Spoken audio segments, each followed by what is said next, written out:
blessing today.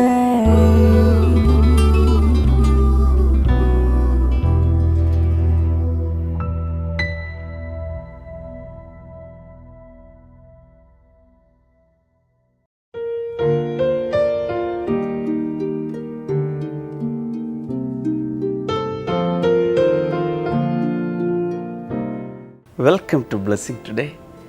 ഈ ആഴ്ചയിലെ blessing today പ്രോഗ്രാമുകളിലേക്ക് എല്ലാവർക്കും സ്വാഗതം. ഈ ആഴ്ചയിലെ എല്ലാ ദിവസവും സിസ്റ്റർ ക്ഷമയായിരിക്കും നിങ്ങളോട് ശുശ്രൂഷിക്കുന്നത്. നമുക്ക് ഇന്നത്തെ എപ്പിസോഡിൻ്റെ സ്പോൺസേഴ്സിനായി ഈ സമയത്ത് ഒരുമിച്ച് പ്രാർത്ഥിക്കാം. വലിയ കർത്താവ്, ഞങ്ങൾ ഒരുമിച്ച് നവി മുംബൈയിൽ നിന്നുള്ള വെൽവിഷർക്കായി പ്രാർത്ഥിക്കുന്നു. കർത്താവെ, ഈ സമയത്ത് തനിക്ക് പൂർണ്ണമായി എല്ലാ രോഗങ്ങളിൽ നിന്നുള്ള സൗഖ്യം അങ്ങ് നൽകണമേ എന്ന് പ്രാർത്ഥിക്കുന്നു. Thank you Jesus. തൻ്റെ ഭാര്യയ്ക്കായി പ്രാർത്ഥിക്കുന്നു. തനിക്ക് കർത്താവെ ലേബർ കോർട്ടിലുള്ള ആ കേസിന് വളരെ ഫേവറബിളായിട്ടുള്ള ഒരു വേർഡിക്റ്റ്, ഒരു വിധി ഉണ്ടാകുവാനായി ഞങ്ങൾ അങ്ങയോട് പ്രാർത്ഥിക്കുന്നു. Thank you father. അതുകൂടാതെ കർത്താവെ, ഇന്നലെ ജന്മദിനം ആഘോഷിച്ച മകനും മകൾക്കുമായി ഞങ്ങൾ ഈ സമയത്ത് പ്രാർത്ഥിക്കുന്നു. മകൾക്ക് കർത്താവെ വളരെ ആരോഗ്യമുള്ള ഒരു കുഞ്ഞിനെ കർത്താവെ അങ്ങ് നൽകാൻ പോകുന്നതിനായി നന്ദി പറയുന്ന ഈ പ്രഗ്നൻസിയിൽ കർത്താവെ ഏറ്റവും അങ്ങ് കാത്ത് സൂക്ഷിക്കണമേ എന്ന് പ്രാർത്ഥിക്കുന്നു. മകന് വേണ്ടി പ്രാർത്ഥിക്കുക. തൻ്റെ വിവാഹത്തിന് വേണ്ടിയും തൻ്റെ ജോലിയിൽ ഏറ്റവും നല്ല രീതിയിൽ മുന്നേറുവാനുമായി ഞങ്ങൾ അങ്ങയോട് പ്രാർത്ഥിക്കുന്നു. Thank you Jesus. അതുപോലെ തന്നെ കർത്താവ്, ഞങ്ങൾ ഈ സമയത്ത് ദുബായിൽ നിന്നുള്ള ജോണിനും മിനിക്കുമായി പ്രാർത്ഥിക്കുന്നു. കർത്താവെ, ഒരു പുതിയ ജോലി ലഭിച്ചതിനായി ജോണിന് വേണ്ടി ഞങ്ങൾ അങ്ങേക്ക് നന്ദി പറയുന്നു. ആ ജോലിയിൽ എല്ലാ അനുഗ്രഹങ്ങളാലും അങ്ങ് നിറയ്ക്കണമേ എന്ന് പ്രാർത്ഥിക്കുന്നു. വൈഫ് മിനിക്ക് വേണ്ടി പ്രാർത്ഥിക്കുന്നു. തനിക്ക് ആരോഗ്യം നൽകണമേ. എല്ലാവിധ ആ ദീർഘനാളായുള്ള കാലിലെ വേദനയും കൈകാലുകളിലെ വേദനയും കർത്താവെ, അതുപോലെ എല്ലാ രോഗങ്ങളിൽ നിന്നുള്ള പൂർണ്ണമായ സൗഖ്യവും കർത്താവെ മിനിക്ക് അങ്ങ് നൽകണമേ എന്നങ്ങോട് പ്രാർത്ഥിക്കുന്നു. മക്കൾ സ്നേഹിക്കും മെഫിനും വേണ്ടി പ്രാർത്ഥിക്കുന്നു. അവരുടെ വിദ്യാഭ്യാസം അനുഗ്രഹിക്കപ്പെടട്ടെ. നല്ല ഒരു ഭാവി കർത്താവെ നീ അവർക്ക് കൊടുക്കണമേ എന്ന് പ്രാർത്ഥിക്കുന്നു. ഞങ്ങളുടെ പ്രാർത്ഥന കേട്ടതിനായി നന്ദി പറയുന്നു. യേശുവിൻ്റെ നാമത്തിൽ തന്നെ ആമേൻ. Thank you so much sponsors for sponsoring today's episode.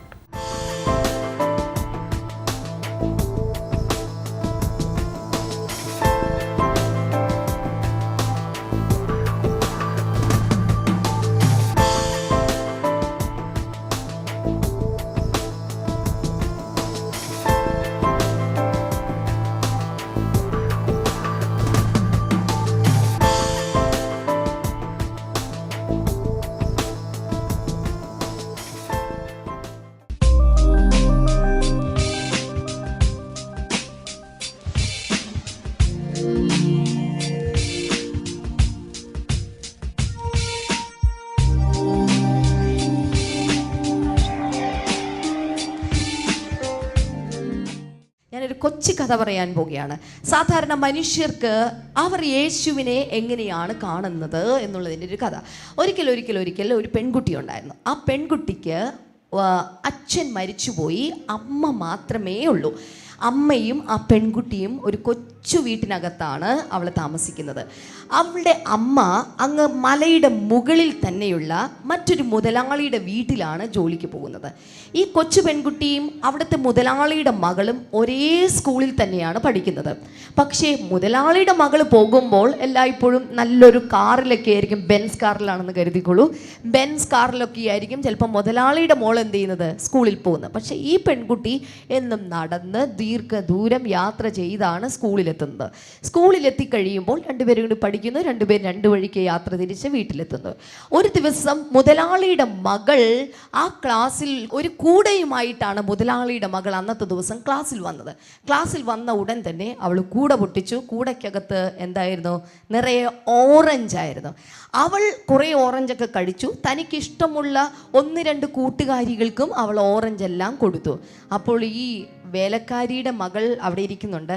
അവളോടൊരു orange വേണമോ എന്ന് പോലും ഈ പെൺകുട്ടി ചോദിച്ചില്ല. അപ്പോൾ വേറെ കൂട്ടുകാരികളൊക്കെ വന്നിട്ട് ചോദിച്ചു, നോക്കൂ, നിൻ്റെ വീട്ടിൽ ജോലി ചെയ്യുന്ന ആളുടെ മോളല്ലേ, നിനക്കൊരു ഓറഞ്ച് കൊടുത്തുകൂടെ? അപ്പോൾ ഈ മുതലാളിയുടെ മകൾ പറഞ്ഞു, ആർക്കൊക്കെ ഓറഞ്ച് കൊടുത്താലും വെറുതെ ഓറഞ്ച് എടുത്ത് കളഞ്ഞാലും ശരി, അവൾക്ക് ഞാൻ ഓറഞ്ച് കൊടുക്കില്ല. ഈ പെൺകുഞ്ഞിൻ്റെ ഹൃദയം വല്ലാതെ വിങ്ങി. ഇനി എന്ത് ചെയ്യും? അവൾ വീട്ടിൽ പോയിട്ട് പറഞ്ഞു, അമ്മയോട് പറഞ്ഞു, ഇന്ന് എനിക്ക് എല്ലാവർക്കും അവൾ ഓറഞ്ച് കൊടുത്തപ്പോൾ എനിക്ക് മാത്രം ഓറഞ്ച് തന്നില്ല. അമ്മയോട് പറഞ്ഞു, അമ്മ എനിക്ക് ഓറഞ്ച് വാങ്ങിത്തരണം. അമ്മ പറഞ്ഞു, മോളെ, നമുക്ക് ജീവിച്ചു പോകാനുള്ള വക പോലും വളരെ കഷ്ടിയാണ്. എങ്ങനെയാണ് മോൾക്ക് ഞാനൊരു ഓറഞ്ച് വാങ്ങിച്ചു തരുന്നത്?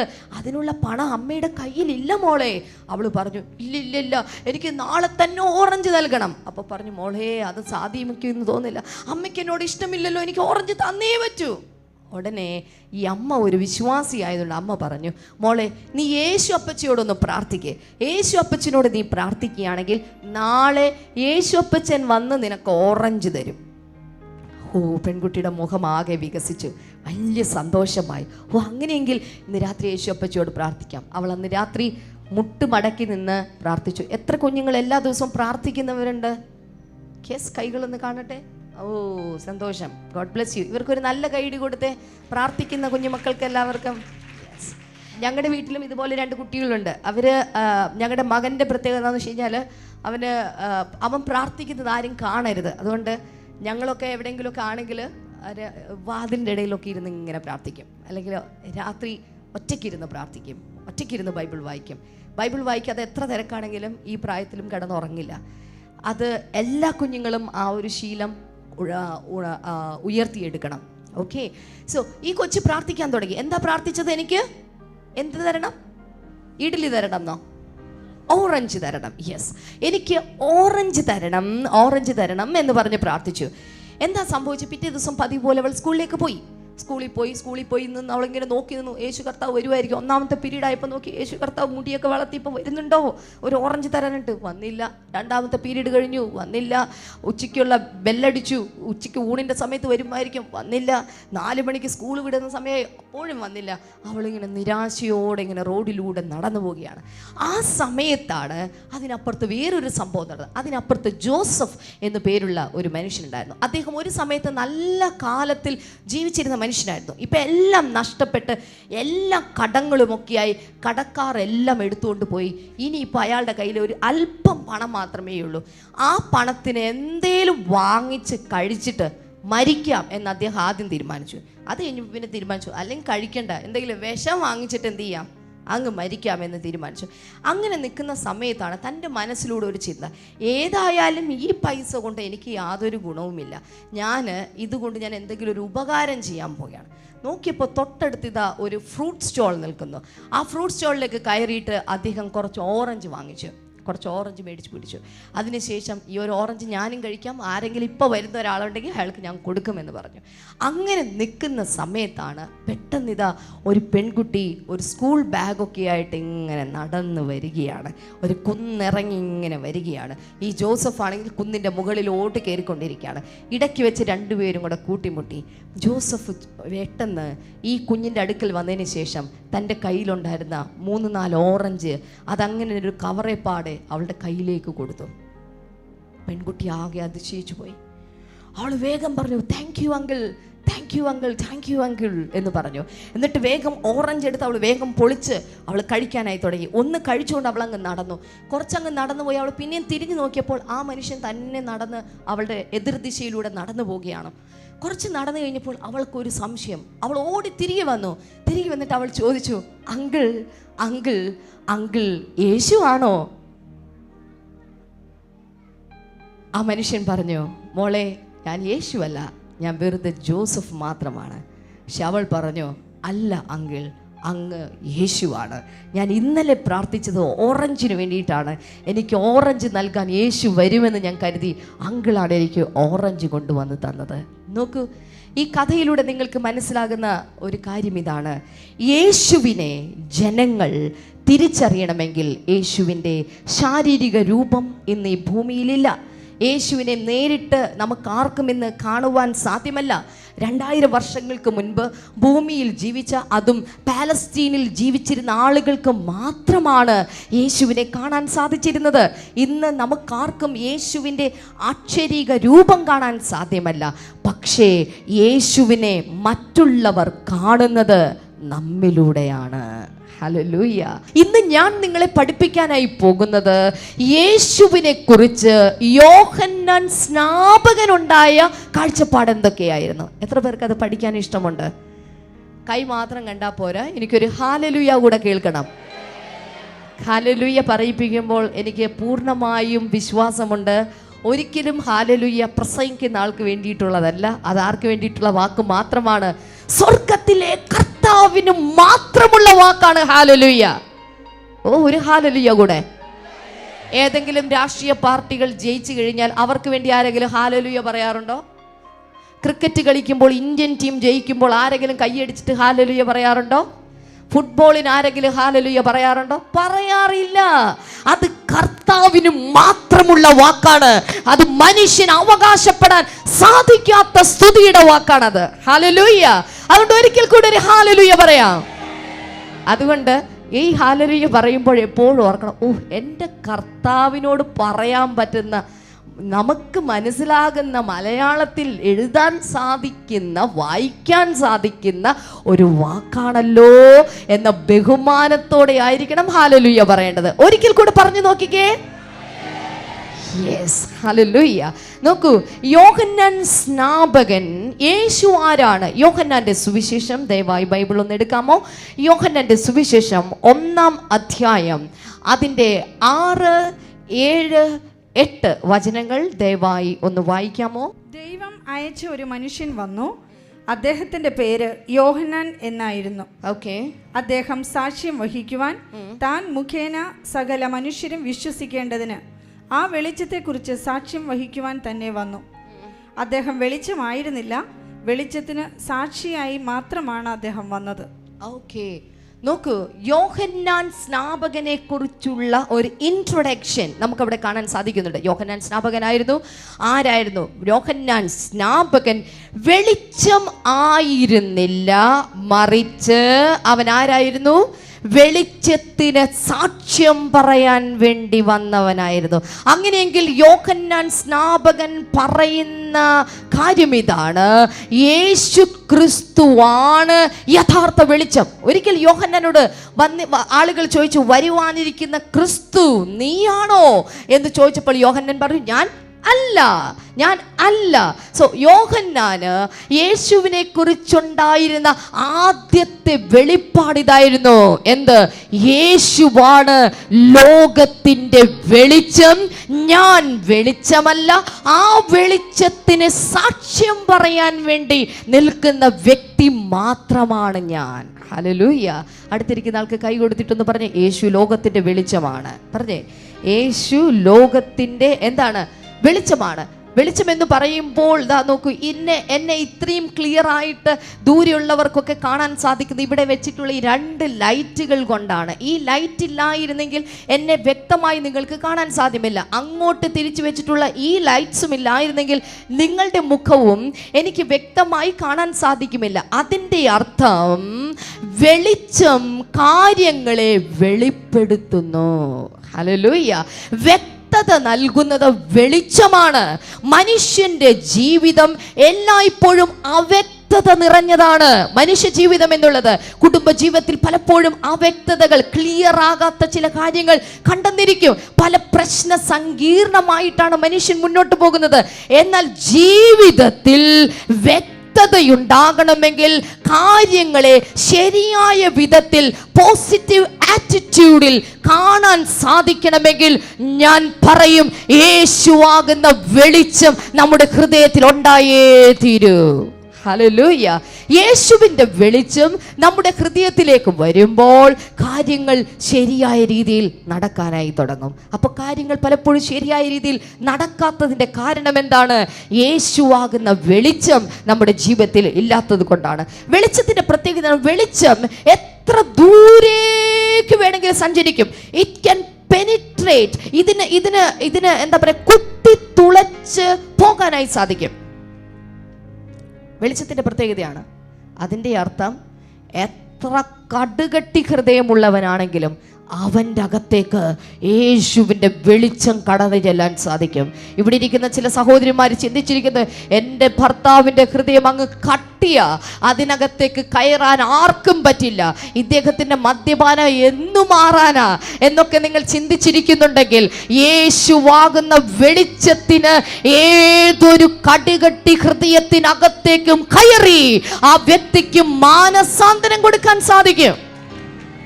ഹല്ലേലൂയ. ഇന്ന് വിശ്വസിക്കണം. എത്ര കട്ടിയായ പ്രശ്നത്തിന്റെ നടുവിലേക്കും, എത്ര ഊരാക്കിടക്കുള്ള അഴിക്കുന്തോറും കൂടുതൽ കെട്ടപ്പെടുന്ന പ്രശ്നത്തിന്റെ നടുവിലേക്കും യേശുവാകുന്ന വെളിച്ചത്തിന് കടന്നു ചെല്ലാൻ സാധിക്കും. ആ വെളിച്ചത്തിന് മാറ്റങ്ങൾ വരുത്തുവാനായിട്ട് സാധിക്കും. അപ്പോൾ തന്നെ ഈ വെളിച്ചത്തിന്റെ പ്രത്യേകത, വെളിച്ചം നമ്മെ എല്ലായ്പ്പോഴും സംരക്ഷിക്കുന്നു. പറഞ്ഞേ, സംരക്ഷിക്കുന്നു. രാത്രി പ്രത്യേകിച്ച് ഇതൊക്കെ നാട്ടിൻപുറങ്ങളൊക്കെയാണല്ലോ, ഇത് മാത്രമാണ് ഒരു പട്ടണം, കുറച്ചുകൂടി കഴിഞ്ഞാൽ നാട്ടിൻപുറങ്ങളാണ്. റബ്ബർ തോട്ടങ്ങളുടെ ഇടയിലൂടെയൊക്കെയുള്ള വഴികളാണ് ഇവിടെയൊക്കെ ഉള്ളതെന്ന് എനിക്കറിയാം. വളരെ മനോഹരമായ, കാണാൻ ഭംഗിയുള്ള സ്ഥലങ്ങളാണ് അല്ലേ. റബ്ബർ തോട്ടത്തിൻ്റെ ഇടയിലൂടെ ഇങ്ങനെ ഞങ്ങളുടെ അവിടെ പെരുമ്പാവൂർ ഏരിയയിലൊക്കെ കുറച്ച് സ്ഥലങ്ങളുണ്ട്. തന്നെ ഇങ്ങനെ വണ്ടി ഓടിച്ചിട്ടൊക്കെ പോകുമ്പോൾ ഭയങ്കര രസമാണ്. വേറൊരു സ്ഥലത്തൂടെ പോയ പോലെ ഒരു തോന്നൽ കിട്ടും. ഇവിടെ താമസിക്കുന്നതുകൊണ്ട് നിങ്ങൾക്ക് അതിൻ്റെ വില അറിയില്ലെന്നേ ഉള്ളൂ. ഭയങ്കര രസമാണ് അതിനിടയിൽ കൂടെ ഇങ്ങനെ വണ്ടി ഓടിച്ച് ദീർഘദൂരം യാത്ര ചെയ്യുക എന്നുള്ളത്. എനിവേ, ഇതിനിടയിലൂടെയൊക്കെ നടന്നു പോകുമ്പോൾ രാത്രി കാലങ്ങളിൽ സാധാരണ ഭയം ഉണ്ടാകാറുണ്ട്. എന്താണ്? പാമ്പുണ്ടാകുമോ, കല്ലിൽ തട്ടി വീഴുമോ എന്നുള്ള ഭയമൊക്കെ നിങ്ങൾക്കുണ്ടാകാറുണ്ട്, ശരിയല്ലേ? പക്ഷെ കയ്യിലൊരു ടോർച്ചുണ്ടെങ്കിലോ, അതിൻ്റെ വെളിച്ചമുണ്ടെങ്കിലോ, പാമ്പിനെ പിന്നെ നമുക്ക് ഭയമില്ല, കല്ലിനെ പിന്നെ നമുക്ക് ഭയമില്ല, മുൻപിലുള്ള കുഴിയെ നമുക്ക് ഭയമില്ല, തടസ്സങ്ങളെ നമുക്ക് ഭയമില്ല. കാരണം വെളിച്ചം നമുക്ക് ഒരു സംരക്ഷണമാണ്. ഹല്ലേലൂയ. ഓർക്കൂ, യേശുവിൻ്റെ വെളിച്ചം നിന്റെ കയ്യിലുണ്ടെങ്കിൽ അത് നിന്റെ പാതയ്ക്ക് ദീപമാണ്, നിന്റെ വഴികൾക്ക് അത് പ്രകാശമാണ്. യേശുവിൻ്റെ വെളിച്ചം കാലിന് ദീപമാണ്, പാതയ്ക്ക് പ്രകാശമാണ്. യേശുവിൻ്റെ വെളിച്ചം നിങ്ങളോട് കൂടെയുണ്ടെങ്കിൽ കാല് കല്ലിലൊരിക്കലും തട്ടി നിങ്ങൾ വീണുപോകുകയില്ല. ജീവിതത്തിൽ വരുന്ന പ്രശ്നങ്ങളിൽ തട്ടിത്തെറിച്ച് വീണ് കിടന്നു പോകുകയില്ല. പകരം വീണാലും വേഗത്തിൽ കർത്താവ് നിങ്ങളെ എഴുന്നേൽപ്പിക്കും. പ്രശ്നങ്ങൾ വരുമ്പോൾ തന്നെ മുൻകൂട്ടി കാണാൻ സാധിക്കും. പ്രശ്നങ്ങൾക്കകത്തേക്ക് നിങ്ങൾ വീണുപോകുകയില്ല. കാരണം യേശു എൻ്റെ കൂടെയുള്ളത് കൊണ്ട്. ഹല്ലേലൂയ.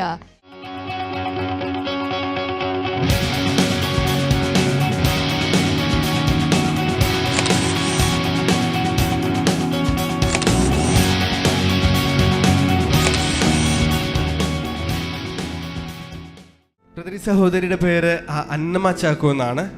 യേശു ഇതൊരു അത്ഭുതമായിട്ടാണ് ആൻറ്റി ഇവിടെ നിൽക്കുന്നത്. ആൻറ്റിക്ക് തൻ്റെ ശരീരത്തിൽ ഒത്തിരി ശരീരം വേദന അനുഭവപ്പെട്ടിരുന്നു. തുടർന്ന് താൻ ചെക്ക് ചെയ്തപ്പോൾ ഡോക്ടർ പറഞ്ഞു തനിക്ക് ബോൺ ക്യാൻസർ ആണ്, തനിക്ക് 6 മാസത്തിൽ കൂടുതൽ ജീവിക്കാൻ സാധ്യമല്ല എന്നെല്ലാം പറഞ്ഞു. തുടർന്ന് താൻ എഴുന്നേറ്റ് നടക്കാനോ തൻ്റെ പ്രാഥമിക ആവശ്യങ്ങൾക്ക് ഒരു പരസഹായം കൂടാതെ പരസഹായത്തോടെയാണ് ആൻറ്റി എല്ലാം ചെയ്തിരുന്നത്.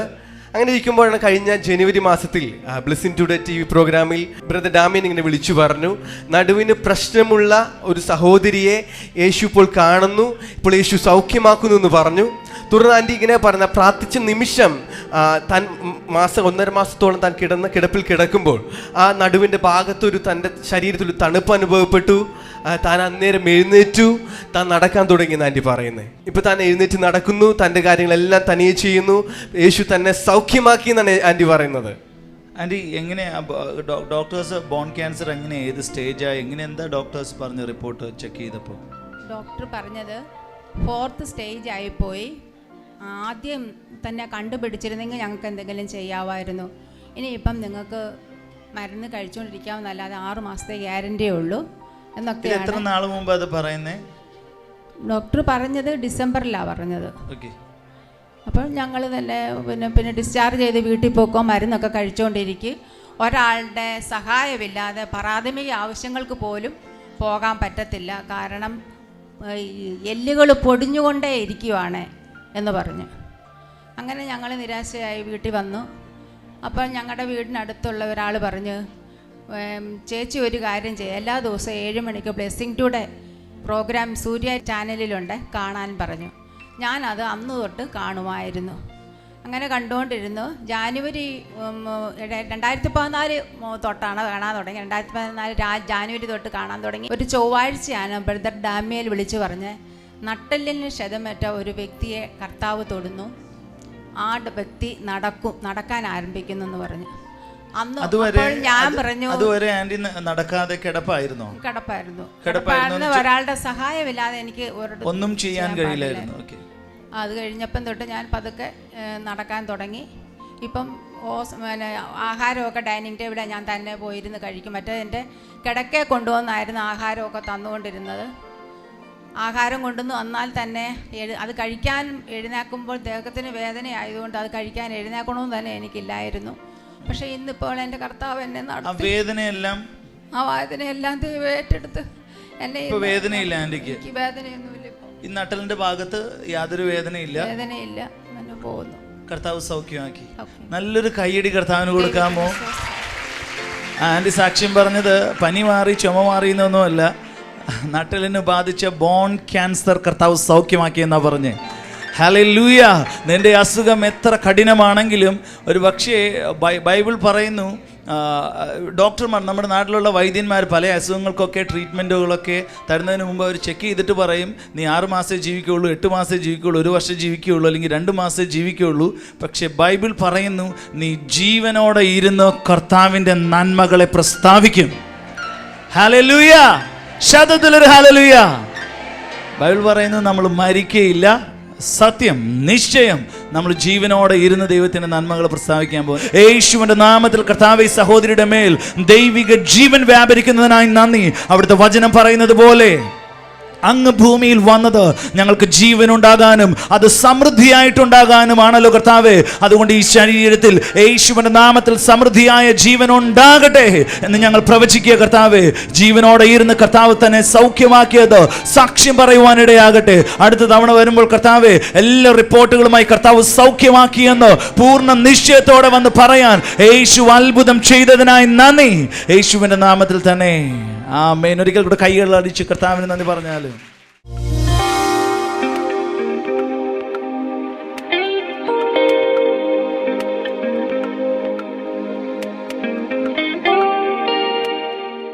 ഈ സമയത്ത് നമുക്ക് ഒരുമിച്ച് പ്രാർത്ഥിക്കാം. കർത്താവെ, ഈ ബ്ലെസ്സിങ് ടുഡേ എപ്പിസോഡ് കണ്ടുകൊണ്ടിരിക്കുന്ന എല്ലാവർക്കുമായി ഞാൻ അങ്ങയോട് പ്രാർത്ഥിക്കുന്നു. പരിപൂർണമായ ഒരു സൗഖ്യവും വിടുതലും രോഗികളുടെ മേൽ അങ്ങ് കൽപ്പിക്കണമേ എന്നങ്ങയോട് പ്രാർത്ഥിക്കുന്നു. Thank you father. ശ്വാസകോശത്തിനകത്ത് വെള്ളം കെട്ടിക്കിടക്കുന്ന ആ രോഗവുമായി പ്രയാസപ്പെടുന്ന ചില വ്യക്തികളെ കർത്താവ് ഈ സമയത്ത് സൗഖ്യമാക്കുന്നു. അതുപോലെ തന്നെ ഇടത്തെ ഷോൾഡറിന് വലിയ പ്രയാസം അനുഭവിക്കുന്ന, വളരെ നാളുകളായി സ്റ്റിഫായിട്ട് അവിടെ സ്വാതന്ത്ര്യമില്ല, മൂവ് ചെയ്യാൻ സ്വാതന്ത്ര്യമില്ലാത്ത ഒരു വ്യക്തിയെ കർത്താവ് ഈ സമയത്ത് സൗഖ്യമാക്കുന്നു. അതുപോലെ ദീർഘനാളായി നീണ്ടു നിൽക്കുന്ന രോഗങ്ങൾ ഇപ്പോൾ സൗഖ്യമാകട്ടെ. പൈൽസ് രോഗം യേശു കർത്താവിൻ്റെ നാമത്തിൽ ഇപ്പോൾ മാറിപ്പോകട്ടെ. Thank you Jesus, thank you lord. അതുപോലെ പ്രഷർ വളരെ കൂടിയിട്ട് അതിൻ്റെ പ്രത്യാഘാതങ്ങളുമായി ജീവിക്കുന്ന ചില വ്യക്തികളിപ്പോൾ സൗഖ്യമാകുന്നു. Thank you father, thank you Lord.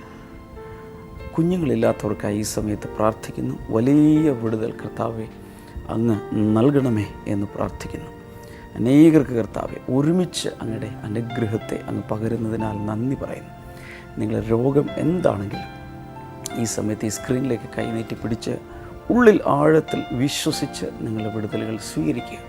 കർത്താവ് യേശുവിൻ്റെ നാമത്തിൽ വിടുതലുകൾ ഉണ്ടാകട്ടെ. Thank you Lord. കർത്താവെ, നീ അങ്ങനെ ജനത്തെ സ്പർശിച്ചതിനാൽ നന്ദി പറയുന്നു. ഓരോരുത്തരുടെയും വേദന അറിഞ്ഞ് അങ്ങ് പ്രവർത്തിച്ചതിനാൽ നന്ദി പറയുന്നു. യേശുവിൻ്റെ നാമത്തിൽ തന്നെ ആമേൻ, ആമേൻ. ഈ ആഴ്ചയിലെ ബ്ലെസ്സിങ് ഫെസ്റ്റിവൽ നടക്കുന്നത് വെള്ളിയാഴ്ച തോപ്പുംപടിയിലും ശനിയാഴ്ച കൊല്ലത്തുമാണ്. എല്ലാവർക്കും ഈ ബ്ലെസ്സിങ് ഫെസ്റ്റിവലിലേക്ക് സ്വാഗതം. അതുപോലെ ബ്ലെസ്സിങ് ടുഡേ റിസോഴ്സസ് എന്നുള്ള പുസ്തകങ്ങൾ, CD-കൾ ആവശ്യമുള്ളവർ സ്ക്രീനിലെ നമ്പറിൽ വിളിക്കുക. കർത്താവ് നിങ്ങളെ ആ ലിറ്ററേച്ചർ മിനിസ്ട്രിയിലൂടെ, മീഡിയ മിനിസ്ട്രിയിലൂടെ ഒത്തിരി അനുഗ്രഹിക്കും. നാളെ നമുക്ക് വീണ്ടും കാണാം. God bless you. ബൈ.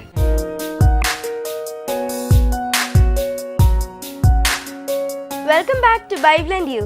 ഇന്നത്തെ ചോദ്യം ഇതാണ്: യേശു 4000 പേരെ പോഷിപ്പിച്ച സ്ഥലം ഏത്? Where did Jesus feed the 4000 people? Options: A. Decapoli, B. Sidon, C. Tyre, D. Bethsaida.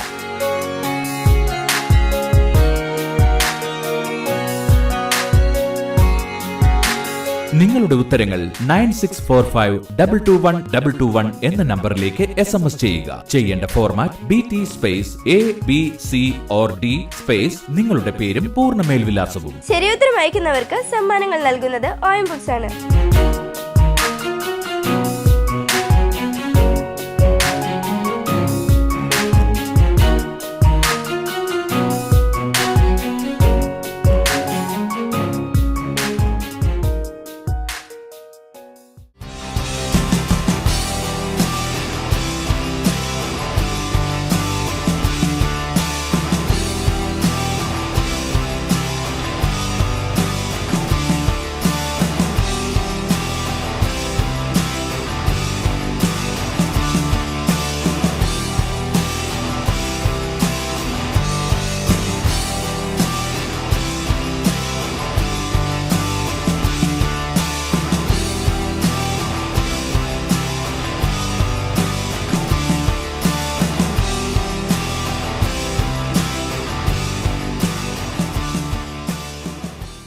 പ്രാർത്ഥനയ്ക്കും മറ്റ് വിവരങ്ങൾക്കുമായി ഇപ്പോൾ തന്നെ വിളിക്കുക 0484 4222 111 0484 4222 ഞങ്ങളുടെ വെബ്സൈറ്റുകൾ www.themasterministries.org, www.blessingtoday.tv, ഇമെയിൽ info@blessingtoday.tv.